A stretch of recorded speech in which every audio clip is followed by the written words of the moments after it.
Një ngjarje e rëndë është shënuar këtë të hënë ku një automjet BMW është djegur në qafën e Llogoras në zonën që të çon drejt antenave. Brenda automjetit, që ka qenë e parkuar në një zonë të pyllëzuar dhe me shkure kryesisht, është gjetur një trup i pajet, i cili është djegur tërësisht.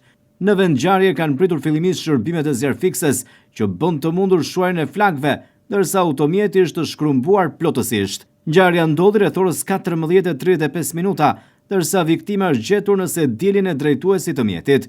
Si pasojë e djegjes totale, targa e automjetit nuk ka qenë identifikueshme, ndërsa dyshohet se viktima të jetë vrarë dhe më pas t'i kenë djegur automjetin, por ka dyshime edhe për një vetvrasje të mundshme.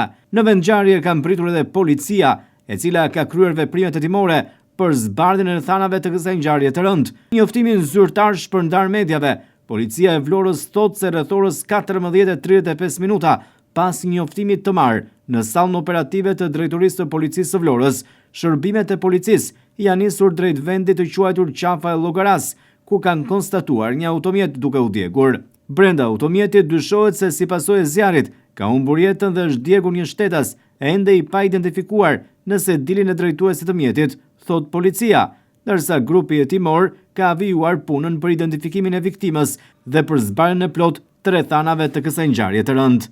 Ndërkaq, në lidhje me këtë ngjarje të rëndë, policia e Vlorës në aksi nacional Orikum Dukat Llogora ka ngritur postblloqe ku ka kontrolluar disa automjete që kanë qarkulluar në këtë aks rrugor. Gjithçka e lidhur me ngjarjen në qafën e Llogoras, ku u doq një person brenda një automjeti.